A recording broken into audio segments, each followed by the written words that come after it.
The last car you looked at, I need you to think about it for a second. The one on the lot, the one that looked clean. Good miles, decent price. Maybe you even test drove it. What did it smell like? Most people don't remember. And that's exactly the problem. Because the wholesale buyer who inspected that car before the dealer bought it, he remembers. He smelled it in 4 seconds, made his decision in 10, and either bought it or walked. And if he walked, that car ended up on a retail lot, where someone like you would eventually sit down in it, not knowing what he knew, and sign the paperwork. I ran auction lanes for 15 years. I bought hundreds of cars for dealer inventory. I watched buyers who had been doing this for decades walk the lot with their hands in their pockets, not opening hoods, not pulling Carfax reports, just using their nose. And I watched them pass on cars that looked immaculate, low miles, clean titles, vehicles that looked like deals. Vehicles that were hiding $3,000 problems behind a detail job and a fabric freshener. They didn't stop using that skill because it stopped working. They stopped sharing it because it works too well. Here's what nobody tells you. Every used car that has a serious mechanical problem produces a smell. Not always a bad one. Sometimes it's sweet. Sometimes it's faint enough that you think it's just the car being old. And dealers know this. They know which smells to neutralize before a retail buyer shows up. They know how long the neutralization lasts. And they know that most buyers never look for it, so most of the time they don't have to try very hard. I'm going to walk you through 5 smells, what each one means, what it costs when buyers miss it, and the exact move you make when you detect it before the salesman has said a single word to you. By the time I'm done, you will know how to inspect any used car in the first 60 seconds of touching it, the way a wholesale professional does, not with a scanner, not with a mechanic, with your own nose and the knowledge of what you're actually smelling. Stay with me for all 5. The order matters. I saved the one that dealers are most afraid of you knowing for the middle, because once you hear it, everything else makes more sense. Let's start with the one that gets the most buyers. Because it doesn't smell like danger, it smells like something you'd want in a kitchen. Coolant, antifreeze, it's syrupy, almost like burnt maple syrup or a fruit candy that's been in the sun too long. It's pleasant enough that the first time you smell it, your brain doesn't register it as a warning. And that gap between the smell and the alarm is exactly where a lot of people lose $3,000. When you smell coolant inside or around a car, ethylene glycol is going somewhere it shouldn't. The source could be a leaking heater core, that's the small radiator inside the dash that heats your cabin, a cracked coolant reservoir, a compromised radiator hose, or the most expensive word in used car buying, a blown head gasket.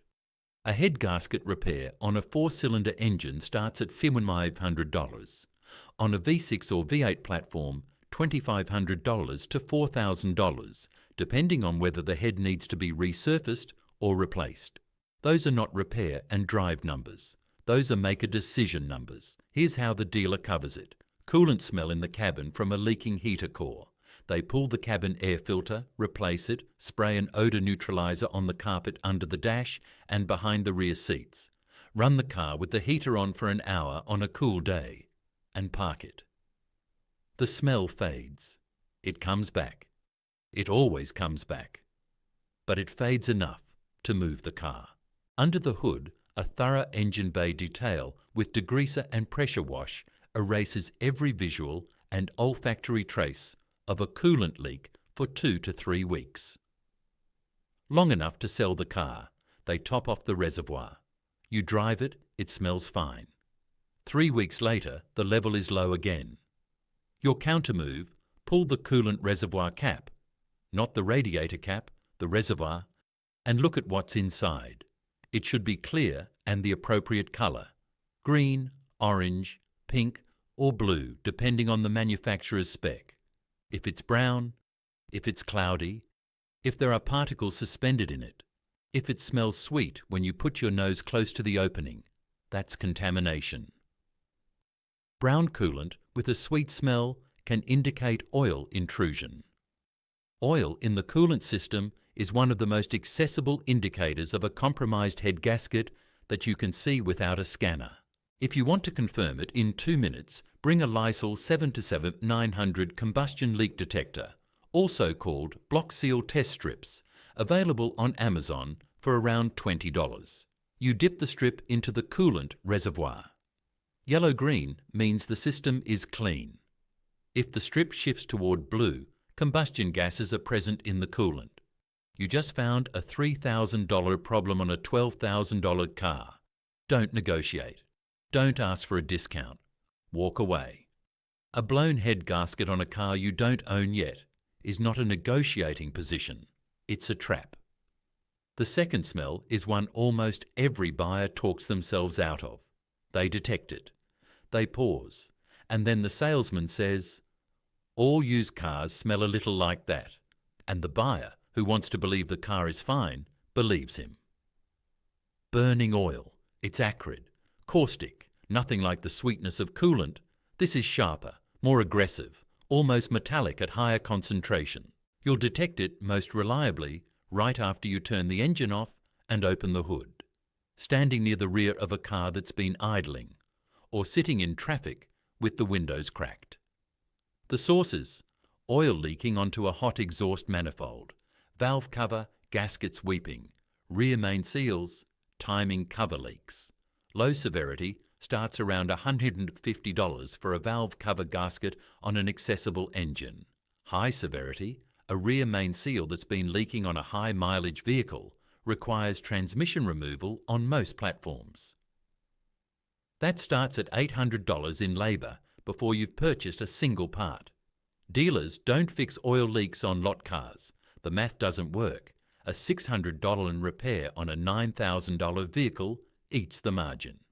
What they do is clean. A proper engine detail with degreaser and a pressure wash removes every visual trace of an oil leak for 3 to 4 weeks. The car is put on the lot. It sells. The buyer notices oil on their driveway at 60 days. 2 counter moves. First, after the test drive, park the car on clean pavement and wait 5 minutes. Then look under the car. 1 oil spot in 5 minutes is a yellow flag. Multiple spots or an active drip. That negotiation is over before it starts. Second, request a cold start. Engine off for at least 4 hours. Blue smoke from the exhaust at startup means oil burning inside the combustion chamber. That's not a leak. That's engine wear. A $35 compression test kit from Harbour Freight, run by any mechanic in 15 minutes, will quantify how much wear you're looking at. If a seller refuses to allow a third-party pre-purchase inspection, and some do, that refusal is your answer.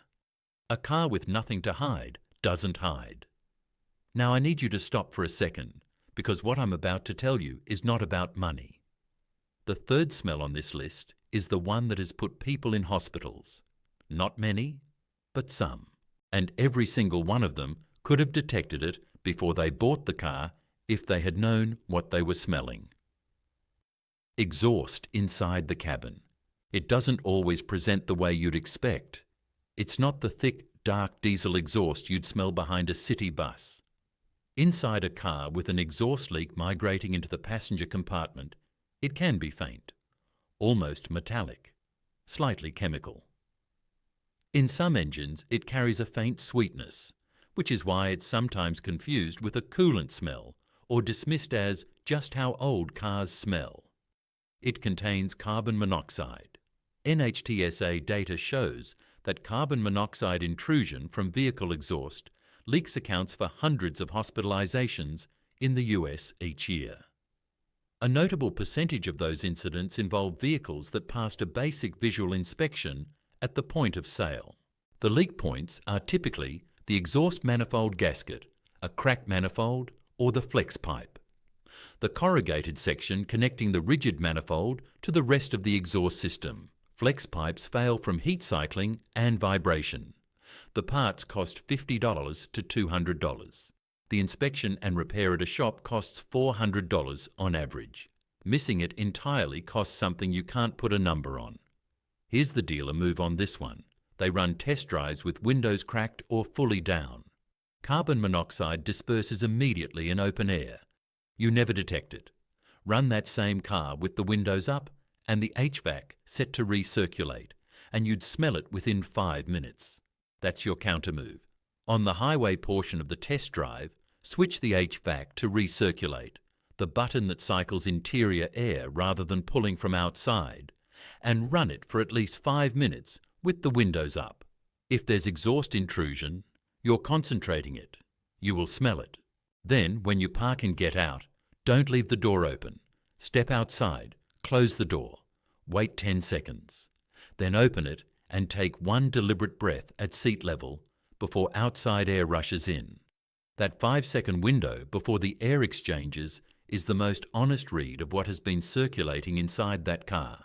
Sharp, chemical, even faintly sulfuric. That's the tell. If you detect anything at all that reads as chemical or metallic in that window, have the exhaust system inspected before you sign. Ask specifically for the manifold gasket and the flex pipe.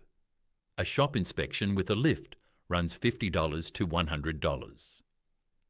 Pay it. What you're screening against doesn't start with money. Before the final 2 smells, and the 4th one is the one I get asked about most in the comments, so stay with me. I want to tell you about something I built specifically for where you are right now. Everything in this video is part of a complete system. At the dealer vault, there's a buyer's checklist that covers the nose test, the visual inspection sequence, the document review, and the F&I counter moves, everything in one place, in the order you actually use it when you're standing in a dealer lot. It's what I wish someone had handed me before I spent 15 years on the inside, watching buyers get taken apart. Link is in the description. Costs less than 1 hour of a mechanic's time. Covers things a mechanic won't tell you, because they only see the car after you've already bought it. But stay here. 4 and 5 are where most buyers lose the most money, and almost no one talks about them. The 4th smell is the one I've seen do the most damage to families. Not financially, physically, and over months, slowly, insidiously, in ways that are easy to blame on something else entirely.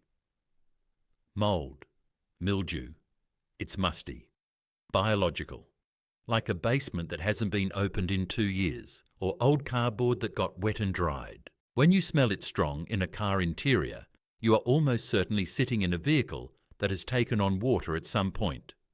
Flood damage, a sunroof seal that failed and let in 6 months of rain, a door seal that gave out, a heater core leak that saturated the carpet and was never properly dried or replaced. Here's what most buyers miss. The visible mold is not the problem. It's the hidden mold under the carpet, inside the seat foam, behind door panels, in the HVAC ducting that generates ongoing air quality issues. We're talking about mycotoxins cycling through a ventilation system every time someone turns on the heat, or AC. People with respiratory sensitivities notice it first. Children, older adults. The driver might not connect it to the car for months. The National Insurance Crime Bureau estimates that after major flood events in the US, tens of thousands of flood-damaged vehicles re-enter the retail market every year. Some with washed titles, some with legitimate salvage titles that get retitled in lenient states, title washing. Some that were never reported at all because the water didn't reach the powertrain and the previous owner dried it out and sold it privately. Countermove. Get in the back seat, not the front, the back. Rear floor mats trap moisture longer than front mats do. Lift every mat, front and back. Look at the carpet underneath. Check the seat track rails that run along the floor. Flood-affected vehicles will show rust on those rails even after professional cleaning. Pull back a corner of the carpet if you can and look at the padding colour underneath. Grey or tan is normal. Brown or black, with any smell at all, is not. Then check the trunk. Lift the liner. Look in the spare tyre well. Floodwater finds the lowest point in a vehicle and stays there. Run a title check through the National Motor Vehicle Title Information System, NMVTIS, using vehiclehistory.com. Costs between $2 and $10. NMVTIS pulls from reporting pipelines that Carfax sometimes misses. Run both. 2 minutes, 2 databases. You're looking for a flood brand, a salvage brand, or a title that's been issued in a different state than the car was registered in, which is the most common signature of a wash title. The fifth and final smell is quieter than the others. It doesn't announce itself. Most buyers who encounter it either don't notice it or notice it and don't know what they're noticing. And it's the most reliable indicator of a vehicle that was run hard, maintained poorly, and sold before the bill came due. Hot electrical, burning plastic. It's sharper and thinner than burning oil, more synthetic, less biological. You'll catch it most when you get into a car that's been sitting in the sun with the windows up, or in the 30 seconds after you shut off an engine that's been working. It can present near the dashboard, the centre console, the footwell on the driver's side.